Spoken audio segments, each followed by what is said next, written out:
પડ્યા છીએ એ બદલ ક્ષમા માંગુ છું. સંજોગોવશાત મારે આજે આમ તો દિલ્હીથી કોન્ફરન્સ કોલ હતી અને પછી જવાનું હતું. આપણે જે ખેડૂતો, આપને ખબર હોય તો હળદરમાં જે ખેડૂતો છૂટ્યા છે જેલમાંથી, એમના ઘરે મળવા જવાનું હતું. અને એમાં પણ એક ખેડૂત એવા હતા આપણા, જે ખેડૂત પોતે કેન્સરગ્રસ્ત હતા, છતાંય પોતે જેલમાં ગયા હતા. એના દીકરાનું જેલમાંથી છૂટ્યા એના આગલા દિવસે મૃત્યુ થાય છે. મહિના 2 મહિના પહેલા એના જમાઈનું, એટલે મહિના નહીં 15 દિવસ પહેલા એ જેલમાં હતા, એનો જમાઈનું મૃત્યુ થયું. અને 6 મહિના પહેલા એના એક બીજા દીકરાનું મૃત્યુ થઈ ગયું હતું. અને છતાંય એ ભાઈ અડીખમ હતા. એટલે આપણે હિંમત આપવા ત્યાં જવાનું હતું, એટલા માટે મારે મોડું થયું. હું ક્ષમા માંગુ છું આપની પાસે. મિત્રો, આજે સ્થિતિ એવી આવીને ઉભી રહી ગઈ છે, ખેડૂતો, મજૂરો, શ્રમિકો, ભાગ્યાઓ માટે ઉપર આભ ને નીચે ધરતી છે. તમે જુઓ, અત્યારે આપણે રૂડા ગામડા હોઈ શકે, ગોકુડિયું ગામડું હોઈ શકે, પણ તકલીફ એ છે ગામડાઓ ભાંગી રહ્યા છે. મને જે સૌથી વધુ ચિંતા એ થઈ રહી છે, ગામડાઓ ભાંગી રહ્યા છે, શહેરમાં આપણા ઠેકાણા પડતા નથી.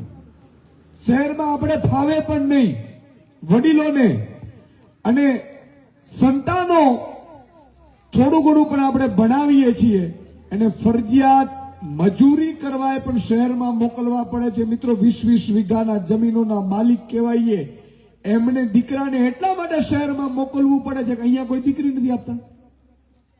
આ વાત સાચી છે કે નહીં? અને અહીંયા જો રાખીએ તો બિચારો સવારથી આજ ખેતી કરે, પાનના ગલે જાય અને વાંઢો ફરે. આ ચિંતા છે ને એક ગામની છે, 18,000 ગામડાઓની છે. સરકાર હોય છે વિઝન વગરની સરકારો છે, નહીં તો આવી સ્થિતિ ન હોય. ખરેખર આપણે દિવસે ને દિવસે પ્રગતિ કરવા જોઈએ. એને બદલે મિત્રો, હિન્દુસ્તાનનો ખાસ કરીને ગુજરાતનો ખેડૂત દિવસે ને દિવસે દેવાના ડુંગરમાં જાય છે. દિવસે ને દિવસે આપણે એ સ્થિતિમાં આવી ગયા છીએ. આજે તમે લોકો 3 કલાક સુધી બેઠા છો. હું આપની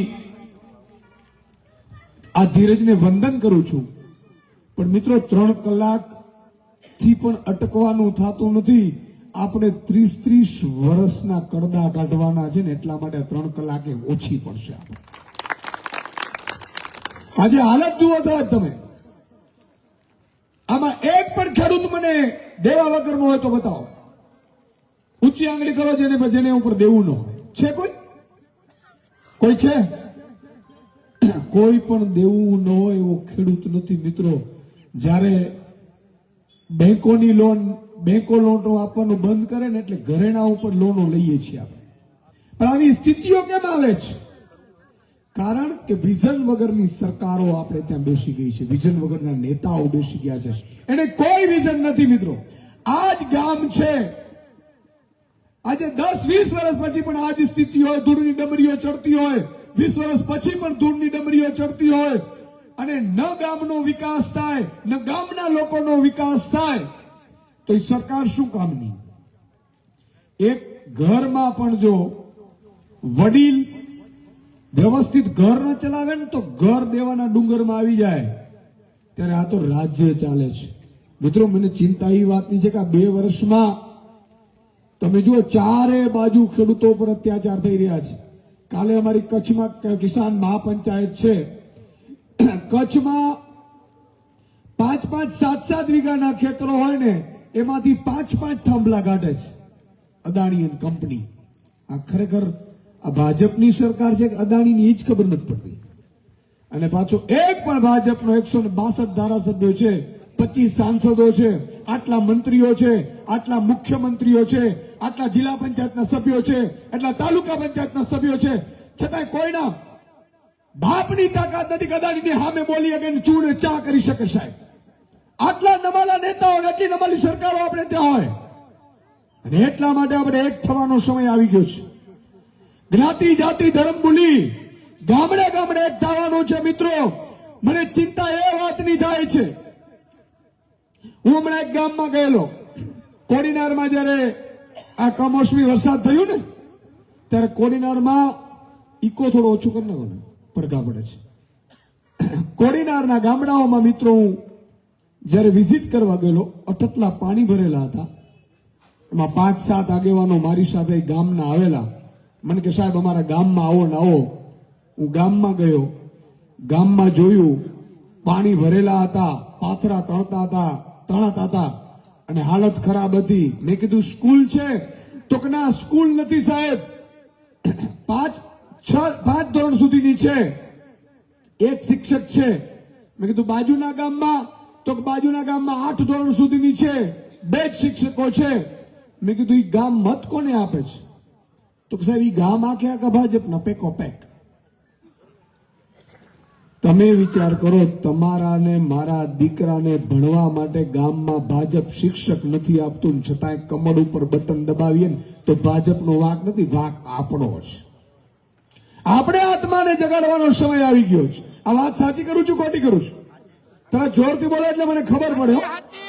હોકારો તો એવો પડઘો પડવો જોઈએ ને કે જે બીજા ભાજપ પડે એકાદ માણસ આવ્યો હોય ને ખબર પડવી જોઈએ કે માણસ 50 હતા કે 500 હતા, પણ હતા ભળના અંક આવો, એમ ખબર પડવી જોઈએ સાહેબ.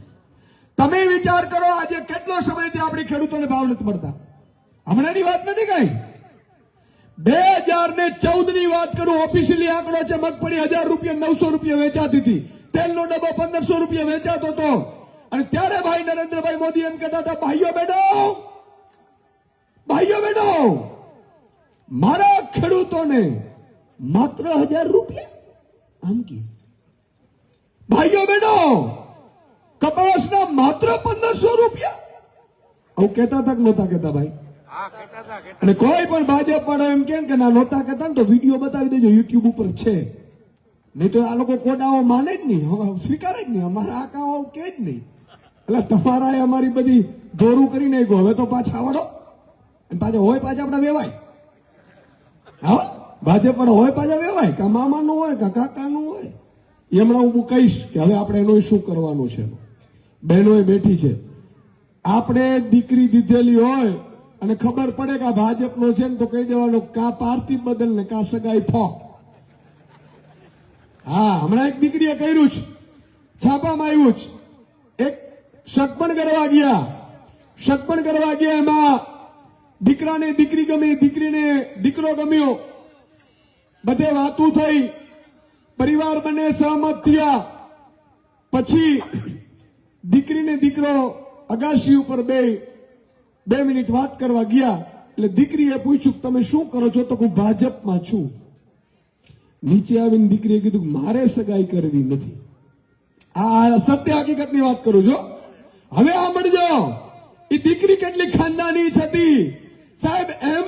એમના મમ્મી પપ્પાએ પૂછ્યું ભાજપમાં હોય તો વાંધો શું? ત્યારે દીકરીએ કીધેલું કે ના મમ્મી, આ ભાજપ વાળા ખેડૂતોને હેરાન કરે છે, મજૂરોને હેરાન કરે છે, શ્રમિકોને હેરાન કરે છે, પોલીસને હેરાન કરે છે, કર્મચારીઓને હેરાન કરે છે, બ્રિજ ખાય છે, રોડ ખાઈ જાય છે. અને આના હરામના રૂપિયા ખાઈને મારો ધણી આવે અને એમાં મારો ઉદરમાં મારો બાળક નમાલો પાકે ની મને પોસાય નહીં. આવી દીકરીઓ આ ધરતીમાં છે સાહેબ. એટલી મોટી વાત કરી સાહેબ. દીકરીએ કીધું કે મારે નથી સગાઈ કરવી ભાજપ વાળા જોડે. અને એટલા માટે હું કહું છું કે આ દાખલો મેં વચ્ચે આપ્યો, પણ વાત હું એ કરતો હતો કે નરેન્દ્ર મોદીજીએ 2014માં એવું કીધું હતું ખેડૂતોને 1500 રૂપિયા કપાસનો ભાવ પોસાય નહીં. અમરેલીમાં સભા હતી, એનો વિડીયો રેકોર્ડિંગ છે. કેટલા મળે કપાસના અત્યારે? 1300-1400 રૂપિયા મળે છે. 11 વર્ષથી આ ભાઈ શાસન ઉપર છે સાહેબ. એનો વાંક નથી. હું એમ કહું છું નરેન્દ્રભાઈ મોદીનો 11 વર્ષ થયા. કેટલી ચૂંટણીઓ વચ્ચે ગઈ? 14 પછી 17 ની ચૂંટણી ગઈ, તાલુકા પંચાયતની ચૂંટણી આવી, જિલ્લા પંચાયતની આવી, પાછી 19 ની ચૂંટણી આવી, પછી 22 ની ચૂંટણી આવી, પછી 24 ની ચૂંટણી આવી. અને છતાંય 1300 રૂપિયા 2 કિલોમીટર લાઈનોમાં રહી અને આપણે કપાસ વેચીને આવીએ અને છતાંય કમળનું બટન દબાવીએ તો નરેન્દ્ર મોદીનો વાંક નથી, આપણી આત્મા મરી ગઈ છે એનો વાંક છે. આપણે એને દોષ દેવા જઈએ છે. ઈ તો ગમે ઈ બોલે, તો રાજા બાબુ જ ગમે તે બોલે. હું આજે આવ્યો છું, ગમે તે બોલું, પણ તમને એમ ખબર પડે કે જે ઈશુદાન ગઢવી આવ્યા હતા, આ વચન આપ્યું હતું, ચૂંટણી આવી, મત આપ્યા, સરકાર બની, પછી બીજી જ વખત જો ઈશુદાન ગઢવીએ વાયદા પૂરા ન કર્યા તો ગામમાંથી કાઢી મૂકવાની ત્રેવડ હોવી જોઈએ. આપણે સાહેબ આ ખાનદાની જોઈએ. આપણે શું થાય, જ્ઞાતિનો આગેવાન ભાજપ વાળો જુએ, ભાજપ વાળા આમ સર્ચ કરે કે આમાં ગાંઠ તેતર કોણ છે મોટી. તેતરની વાત કરું તમને પછી સમજાઈ જાય. એક શિકારી શિકાર કરવા ગયો જંગલમાં, એને જોયું કે હારું તેતર, આ એક તેતર કહે છે ને બાકી બધીની તેતરો એની પાછળ ફરે છે. એટલે ઈ એને તેતરને પકડી લીધી, આગેવાન તેતરને પકડી અને ઈ ઘરે લઈ ગયો. ઈ તેતરને કાજુ ખવડાવ્યા, બદામ ખવડાવ્યા, પિસ્તા ખવડાવ્યા, તેતરને બધી વસ્તુ નાખી. તેતરને મજા આવી કે હારું શિકારીએ મને ગળું દાયબું નહીં. અને બીજે દિવસે શિકારી તેતરને લઈને જંગલમાં આવ્યો. જંગલમાં આવીને એને એક માળો બાંધ્યો, ઝાડ બાંધી અને એ તેતરને ઉપર બેહાડી અને તેતરે બોલવાનું ચાલુ કર્યું, ચી ચી ચી ચી ચી. અને બધી એની જે જ્ઞાતિની તેતરો હતી બધી બિચારી એની પાસે આવી, ચારે બાજુ એ ઝાડમાં ફસાઈ ગઈ. શિકારી આ તેતરને, જે આગેવાન તેતર હતી એને માર્યો નહીં, બીજી તેતરોને ડોક્યું મરડી બધું વેપાર કરવા લાગ્યો. ઈ તેતરને પાછી ઘરે લઈ ગયો, આગેવાન તેતરને પાછી લઈ આવ્યો બીજે દિવસે. એ જ રીતે પાછી ઝાડ બાંધીને તેતરને આમ કર્યું, તેતરે બોલાવી, બધી બીજી તેતરો આવી ગઈ, બધી પાછી ઝાડમાં ફસાઈ ગઈ. ફરીથી શિકારી ભેગું કરીને વયો ગયો. એમ ભાજપ વાળાએ ગામો ગામ આવી એક તેતર રાખી છે ને, આનાથી ચેતવાની જરૂર છે સાહેબ. એ પછી આપણો મામો પણ હોય, આપણો કાકો પણ હોય, આપણો નાનો પણ હોય, આપણો વેવાઈ પણ હોય. ત્યારે મારે આપણે સમજાવવું છે કે ભગવાન કૃષ્ણ ધરતી ઉપર જન્મ લીધું તો ભગવાન કૃષ્ણે આ ધરતી ઉપર જન્મ લીધું તો શું શીખ આપી છે? આપણે શીખ શું મળી? 2 શીખે મને આપી. એક ઈ આપી કે કર્મનો સિદ્ધાંત કોઈને છોડતો નથી. ઈશુદાન ગઢવી, તું પણ જો ખેડૂતોને ભરમાવીશ, તું પણ ખેડૂતોને ખોટા માર્ગે દોરાવીશ અને પછી સત્તા આવ્યા પછી તું પણ જો ખેડૂતોને લૂંટીશ ને, તો મારે પણ વાલીને બાણ માર્યું હતું, પ્રાચીના પીપળે મારે ખુદ ભગવાને ચૂકવવું પડ્યું. તારી શું ઓકાત? આ એક મેસેજ આપ્યો. બીજો મેસેજ ભગવાને આપ્યો કે એમણે અર્જુનને કીધું કે અર્જુન ચડાવ બાણ. અર્જુને બાણ મૂકી દીધા કે મારો ભીષ્મ પિતા દાદો છે, દુર્યોધન ભાઈ છે, કર્ણ ભાઈ છે, મારાથી બાણ ન ચલાવાય. અને ત્યારે ભગવાન કૃષ્ણે કીધેલું કે તને આજે લાગે છે ને ભાઈ દાદો, આ તારા ભાઈને દાદો નથી, તું બાણ માર નકર તને હમણાં બાણ મારી દેશે. આ અસત્યની સાથે છે. કંસ મારો શું થતો હતો? તો સગો મામો થતો હતો. મેં શું કર્યું કંસનો હાલ? સાહેબ ભગવાન કૃષ્ણએ એવું કીધું કે અસત્યની સાથે સગો બાપ પણ હોય, સગો દીકરો પણ હોય, સગો ભાઈ પણ હોય. જો ઈ પાપના ધંધા કરતો હોય ને તો ઈ આપણો નથી. અને જો છતાંય તમે એને મદદ કરવા જાઓ તો તમે પાપના ભાગીદાર થાઓ. અને એટલા માટે હું કહું છું મિત્રો કે ખેડૂતોએ એક થવું પડશે, જાગૃત થવું પડશે. ખાલી વાતોથી નહીં થાય. હમણાં આ ગામમાંથી હું વયો જઈશ પછી કહેશે કે સુદાનભાઈ આ બોલ્યા હારા, બિચારા મહેનત કરે પણ કાંઈ મેળ નથી પડતું. તમારાથી શરૂઆત કરાવો ને મેળ પડવાનો, બરોબર કે નહીં? આપણાથી તાકાત રાખવાની. જયારે ઈશુદાન ગઢવી આ પાર્ટીમાં જોઈન થતો હતો, મહામંથન કાર્યક્રમ જોતા હતા કે નહોતા જોતા? કેટલા લોકો જોતા હતા? હાથ ઊંચો કરો એટલે ખબર પડે મને. બધા જોતા હતા. ત્યારે તમારે રાજનીતિનું કઈ હતું જ નહીં. ત્યારે પણ છરે ચોક કહેતા હતા, આપણે સત્ય હોય તો સત્ય કહેતા હતા, સરકાર સારું કરે તો સરકારને અભિનંદન આપતા હતા. અને સરકાર ખરાબ કહેતી હતી ને તો છડે ચોક ત્યારે કહેતા હતા. ત્યારે મને એવું કહેતા હતા કે સુદાનભાઈ તમારે શું જોઈએ? મેં કીધું અમે અમારા જોવા માટે નથી આવ્યા સાહેબ, અમારામાં આજે તાકાત એવી છે કે આ ધરતીમાંથી લાત મારીને પાણી કાઢી શકીએ. અમારા માટે નહીં, અમે બીજાના માટે જીવીએ માટે આવ્યા છીએ. અને ત્યારે એક દાખલો તમને યાદ અપાવું, હજી પણ ઓનલાઈન યુટ્યુબ ઉપર હશે. કમોસમી વરસાદ થયો, નુકસાન થયું ખેડૂતોને, અને મહામંથનમાં 750 કરોડ રૂપિયા ખેડૂતોને પેકેજ જાહેર કર્યું હતું. ત્યારે વિજયભાઈ રૂપાણી મુખ્યમંત્રી હતા, મારા અંગત મિત્ર હતા. આજે ભગવાન એમના આત્માને શાંતિ આપે. અને ત્યારે મેં એવું ચડાવેલું કે 750 કરોડમાં શું આવે? બાબાજીનું ઠૂલું આવે. આટલા ખેડૂતોને આવે શું? અને ત્યારે મને ફોન કર્યો હતો સાહેબ. સાંજે મારે મહામંથન પૂરું થયું, એમને સીએમ ઓફિસથી ફોન આવ્યો. મને કે સુદાનભાઈ તમે કાયમી ટીકા ટિપ્પણી કરો, એ તો વાંધો નથી સાહેબ, સંધ્યા સમય છે, ખોટું નહીં બોલું. અને આપણે ફેંકું છીએ નહીં. તમને 15 લાખનો મેં વાયદો કર્યો કીધું હોય તો બરોબર, સાચું કે નહીં? એવા ખોટી રીતે ભરમાવીને મત જોતા પણ નથી સાહેબ. તમને એમ લાગે ને કે આ 100% સાચા છે અને અમારે એકવાર વિશ્વાસ કરવો ને તો જ મત આપજો, બાકી હજી એકવાર જાજો. કહું છું, છૂટ છે. અને ત્યારે મેં વિજયભાઈને ફોન આવ્યો, મને કે અમે જાહેર પેકેજ કરી. શું થાય આ પેકેજ થી? થાય શું? આવો તમને દેખાડું. કાલે ટ્રેન લ્યો તમે, મારે કઈ જોતું નથી ભાઈ. પણ તમે જો પેકેજ વધારતા હો ને તો આજ ઈશુદાન ગઢવી તમને અભિનંદન આપતો બીજા દિવસે મહામંથન કરશે સાહેબ. અને એમણે 4,3850 કરોડનું બીજા દિવસે પેકેજ જાહેર કર્યું. મેં અભિનંદન આપતું. ત્યારે કેટલાક થોડા ખેડૂતો હતા, ત્યારે મેં અભિનંદન આપતું મહામંથનની વખતે પણ કરેલું સાહેબ. ખુમારી તો આજે પણ છે આપણા. પણ મારું કહેવાનું એટલું છે કે સત્ય હોય ત્યાં સત્ય કહેવામાં જરૂર વાંધો નથી. આજે કેટલાય ભાજપના નેતાઓ સારા જ બિલો બિચારાઓ, સાંસદો, ધારાસભ્યો સારા છે. અમારી પાસે આવીને કે સુદાનભાઈ શું કરીએ, માનતા નથી. મેં કીધું તમારો વાંક નથી, આનામાં રાવણનો આત્મા બેહી ગયો છે અને એમાં ખોટું નથી સાહેબ. રાવણ ક્યારે બને ક્યારે? એક વાર સત્તા આવે, 2 વાર સત્તા. રાવણ ખરાબ માણસ નહોતો. રાવણ મોટો શિવ ભક્ત હતો. ભગવાન શિવની તાંડવની તમને ખબર હશે. એ ભગવાનની પ્રાર્થના કરતો, પૂજા કરતો, ઈશ્વરે આવવું પડતું હતું. આટલો તપસ્વી રાજા હતો. પછી સતત એને સત્તા મળતી ગઈ, સતત સત્તા મળતી ગઈ, સતત સત્તા મળતી ગઈ. અને પછી એને એવો અહંકાર આવ્યો કે મને તો કોઈ હરાવી જ ન શકે.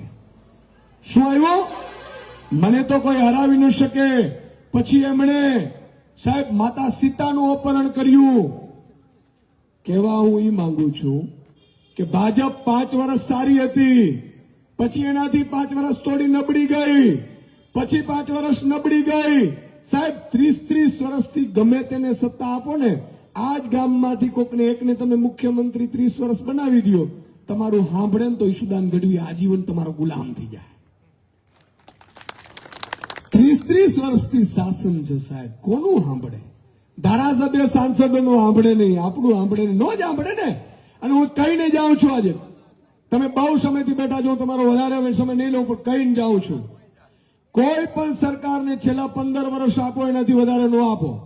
આજે આમ આદમી પાર્ટી સારા છીએ, અમે નેતા બધાય મહેનત કરીએ છીએ. અમારી ભાવના છે, હું કર્મના સિદ્ધાંતમાં માનું છું સાહેબ. આવડત તો અમારે ભાજપ કરતા પણ 10 ગણી છે. ઈ શું બ્રિજો લૂંટે, આવડત એના કરતા 10 ગણી છે અમારામાં. કારણ કે ઈ તો 8 પાસ છે, અમે ડબલ ગ્રેજ્યુએટ છીએ. હે, સાચું કે નહીં? આવડત તો એના કરતા 10 ગણી છે. પણ કર્મના સિદ્ધાંતમાં માંડીએ છીએ કે જો આ ખેડૂતોનો, આ ગરીબોનો, આ વંચિતોનો, આ શોષિતોનો જો ખાઈ ગયા તો આ તો બિચારા ભોળા છે. એક જ્ઞાતિના આગેવાનથી કે સમૂહ લગ્નથી ભોરવાઈ જશે, પણ મારો નાથના હિસાબના ચોપડામાં ક્યાંય ભૂલ નથી થતી. બોર્ડ થઈને આવવું પડશે. આજે તમે વિચાર કરો, ભૂંડલાનો રોજડાનો ત્રાસ છે કે નથી? એ છે કોણ? તમે વિચાર કરો, એ ગામડા શહેરના પેલા દાંડિયા મૂકીને અહીંયા પહોંચ્યા છે, એવું છે. અને આપણે ઝટકો મશીન બાંધતા હોઈએ, એમાં ટીંગાઈને બિચારાનો મૃત્યુ થાય. છે કોણ? હું એવું માનું છું સાહેબ કે મારે કોઈ એવી રાજનીતિ નથી કરવી કે મારે ફરીથી ભૂંડ થઈને આવવું પડે. મારાથી તો સારું થાય તો, સંધ્યા સમય છે, સારું થાય તો કરીશું. અને રાજનીતિ તો મારી મજબૂરી છે સાહેબ. ત્યારે હું મારું ચાલતું હતું, ત્યારે મુખ્યમંત્રી મંત્રીઓએ આવવું પડતું હતું. આજે પણ મારા કોઈ કામ, અને હું જિંદગીમાં મારું કામ નહોતું કરાવ્યું, પણ ગરીબો, વંચિતો, શોષિતો માટે 60 વર્ષની ઉંમર સુધી મેં મારું જીવન સમર્પિત કર્યું છે. અને એટલા માટે હું કહું છું સાહેબ કે આપણે વિઝન લઈ નીકળ્યા છીએ ગુજરાતમાં શું હોવું જોઈએ. આજે તમારે અહીંયાથી મગફળી વાવો છો, તમને ખબર હશે ભાવ કેટલા મળવાના છે. આપણી સરકાર, તમે વાવતા પહેલા, આપણી સરકાર આવીને વાવતા પહેલા તમારે ખબર હશે કે મગફળીનો આ ભાવ છે. પછી તમારે મગફળી લઈને જવાની નથી એપીએમસીમાં. ભાઈ લાઈનોમાં શું કામ ઉભવું પડે? મુકેશ અંબાણી લાઈનમાં ઉભે છે, અદાણી લાઈનમાં ઉભે છે, ઉદ્યોગપતિ લાઈનમાં ઉભે છે, તો મારો ગરીબ ખેડૂત કેમ ઉભે સાહેબ? તમારે મિસકોલ મારવાનો, સરકાર તમારા ઘરેથી માલ ખરીદી આવી, સરકારની જવાબદારી છે આ વ્યવસ્થા પેદા કરવી છે. એટલા માટે રાજનીતિમાં આવ્યા છે. રાજનીતિ શોખ જ નથી, અજા પદ હોદાનો શોખ નથી. આજે તમે એમ માનો ઈસુદાનભાઈ 3 કલાક મોટા, ઘણા એમ કહેતા ઈસુદાનભાઈ તમે વિચાર કરો 10 જગ્યાએ જઈને આવ્યો છું, હવારે હજી ખાવાનું મેળ નથી પડ્યું, હવારથી જઈમાય નથી. અને આવું રોજનું છે. મારી તો એટલી લાઈફ હતી સાહેબ કે 11 વાગ્યા પછી, 10 વાગ્યા પછી રાત્રે સુઈ જવાનું, સવારે 11 વાગ્યા પહેલા કોઈ મળવાનું નહીં. ખૂબ ભગવાને આપ્યું છે, ખૂબ સુંદર સુખી જિંદગી જીવતા હતા. અને આજે દુઃખ નથી સાહેબ, પણ વસ્તુ એ છે કે પરમારથ માટે આપણે આવ્યા છીએ. અને ભાજપ પણ એમ કે ને કિશુદાનભાઈ, તમે એક કામ કરો, અમને 25 કામ લિસ્ટ આપી દો, 25 કામોનું. સાહેબ તમારા ગામમાંથી સંધ્યા સમયે કહું છું, ભાજપના નેતાઓને તમારે કહેવાની છૂટ, હું 25 કામ જે પ્રજાના છે એ ભાજપને કહું. અને જો ભાજપનો મુખ્યમંત્રી એમ કે ઈસુદાનભાઈ અમે કરી દેશું, બીજા દિવસે ઈસુદાન ગઢવી રાજનીતિમાંથી સંન્યાસ લઈ લેશે. જાઓ, કોઈ રાજનીતિ નથી કરવી છે. રાજનીતિ કરવા કે ભોગવવા માટે થોડા આવ્યા છે. અને આ સત્તા ભોગવવા માટે નથી હોતી સાહેબ. જિંદગીમાં મરવાનું છે. ભગવાનના 2 નિયમો મને ખૂબ ગમે છે. એક, મૃત્યુ નિશ્ચિત છે, અને બીજું, ટાંકણી જેટલી વસ્તુ લઈને જવાની તાકાત નથી કોઈના બાપની. કદાચ ઈશ્વરમાં આમાં એક ફેર કરી નાખત કે ભાઈ તમે વસ્તુ ઉપર લઈ જઈએ ગો, તો ભાજપ વાળા ફાર્મ હાઉસ ઉપાડત કે નહીં? અહીંયાથી બુક કરાવે, મારો દીકરાને આપે નહીં, મારે અહીંયા બીજો દીકરો આવવાનો છે. પાછા વળો. પણ છેલ્લો એક જોક્સ કહીને મારી વાતને પૂરી કરીશ. એક નાનું બાળક છે, એ બાળક છે, એ રમતા રમતા મમ્મીના ખોડામાંથી નીચે ગયું, ધૂળ ખાવા માંડ્યું, ઢેફા ખાવા માંડ્યા, માટી ખાવા માંડ્યું, પછી કાકરા ઉપાડ્યા, પછી ડામરનું કામ ચાલતું હશે ને ડામર ઉપાડ્યું, કપચી ઉપાડ્યું, બધું ખાવા માંડ્યું. મમ્મી પપ્પાને ચિંતા થઈ એટલે એને લઈ ગયા ડોક્ટર પાસે. ડોક્ટર પાસે જઈને કીધું કે આ શું છે? તો કે મારો દીકરો આ બધું ખાય છે, રેતી, કપચી, ડામર બધું ખાય છે. ડોક્ટરે કીધું કે ભાઈ આમાં કઈ રિપોર્ટ બધા ઓકે છે, તમે ક્યાંક બીજે બતાવો. પછી વિચાર આવ્યું, પપ્પાને એવું થયું કે મારો ટેણીયો છે, જ્યોતિષ પાસે લઈ જાઉં. જ્યોતિષ પાસે લઈ ગયા. જ્યોતિષે કુંડળી જોઈ, પપ્પાની મમ્મીને સામું જોયું કે તમારું ટેણીયું છે? તો હા. તમારે ચિંતા કરવાની જરૂર નથી. પાણા ખાય છે તો ખાય છે, કપચી ખાય છે તો ખાય છે, ડામર ખાય છે તો ખાય છે, પ્રેક્ટિસ કરે છે, નેતા બનવાનો છે. મોટો થઈને બ્રિજ ઉલાડશે. 5 વર્ષમાં બ્રિજ બનશે 50 કરોડનું, અને 5 વર્ષમાં ખાઈ જાય. સાહેબ, આ કયા નેતાઓના લક્ષણમાં તમને દેખાય છે કે નહીં? પણ એ લોકોને મારે વિનંતી કરવી છે કે ઉપર લઈ જવાની વ્યવસ્થા નથી મારા બાપ.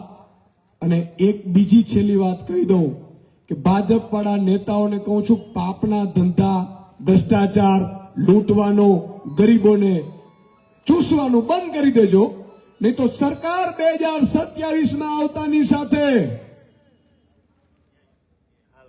એક એક માણસનું લિસ્ટ બનશે જે 500 કરોડથી વધારે સંપત્તિ હશે એનું, અને વ્યાજ સાથે વસૂલાત ન કરું તો રાજનીતિમાં આવ્યા ન આવ્યા સાહેબ, ધ્યાન રાખજો.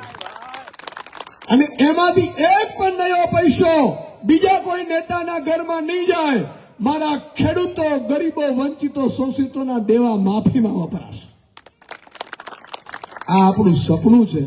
એટલે આપ સૌ લોકો મોડે સુધી આવ્યા, મંચસ્થ બધા મહાનુભાવો, કારણ કે સમય ન રહ્યો, અને આપ સૌ દૂર દૂરથી પધાર્યા, અહીંયા મને સાંભળ્યો, 3 કલાક સુધી બેઠા. એટલે મને લાગે છે કે હવે પરિવર્તન નક્કી છે. હવે આમાં કોઈ કચાશ નથી. અમારે 2022ની ચૂંટણી પૂરી થઈ ને એટલે ઘણા લોકો ઠેકડા મારવા માંડ્યા હતા. એટલે હવે એ ઠેકડા મારવા માંડ્યા ની સારું થયું, બધું ચેક થઈ ગયું. હવે બધો માલ છે ને નકોરા બંધ છે. હવે બધો ટકોરા બંધ, હવે કઈ ચિંતા નહીં. એટલે આવું થવું જોઈએ તો ખબર પડે કે કેનામાં કેટલી શક્તિ છે. આમ તો આપણામાં સહન શક્તિ ખૂબ છે. 30 વર્ષથી 15 વર્ષ ગાડી બદલાવાનું સરકાર કહે છે ને આપણે 30 વર્ષનો ઢાંઢો લઈને નીકળ્યા છે. હે 30 વર્ષનો ખટારો. તો આપ સૌ અહીંયા પધાર્યા, આપને નમન. ફરીથી હું ક્ષમા માંગુ છું, મોડો પડ્યો. ઘણાને કામ હશે, હજી ખૂબ કામની મોસમ પણ છે. પણ આગામી તાલુકા જિલ્લા પંચાયતની ચૂંટણી આવે તો મારા બાપલિયા તમે એક કામ કરજો.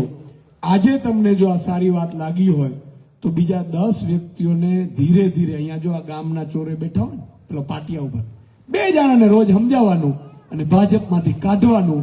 યજ્ઞ જેટલો પુણ્ય મળશે. નહીં તો ગામની ઈ જ પથારી ફરે. 2 અહીંયા બેઠા હોય ભાજપના બાબલા, બધાને બાજુ ભાજપ ભાજપ ભાજપ ભાજપ કરીને દાંત વાળી નાખ્યો. એના કારણે આપણે ભાવ ન મળે. અહીંયાથી મત મળે એટલે એમ કે ભાઈ ખેડૂતોને કઈ આપવું જ નથી, એ તો એમને મત મળવાનું. ગામના નાના પીપળી, એક મોટા પીપળી બધા આપવાના જ છે. એટલે ધીરે ધીરે ધીરે ધીરે આમ વાળજો મારા બાપલિયા. હા ને, ભલે. જય માતાજી.